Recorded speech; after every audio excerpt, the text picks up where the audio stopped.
সৌমির আগামীকাল থেকে বিদ্যালয় শুরু, সেই জন্য সৌমিকে একবার স্কুলের ড্রেস পরিয়ে দেখে নেওয়া হচ্ছে কেমন লাগছে সৌমিকে দেখতে।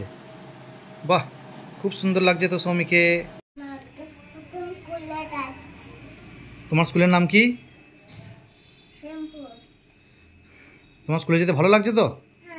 বাহ, সৌমির বিদ্যালয়ে পৌঁছে গিয়েছি, সব ছেলেরা ঢুকেছে, অনেকেই মা বাবারাই দিতে এসেছে।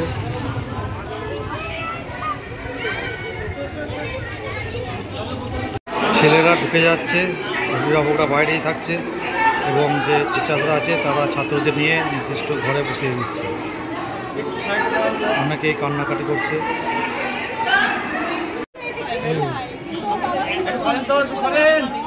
প্রথম দিন বলে আজকে সকলকে একটু আগে আগে ছেড়ে দেওয়া হলো। সকলে এখন বাড়ির বাবা মারা এসেছে নিতে।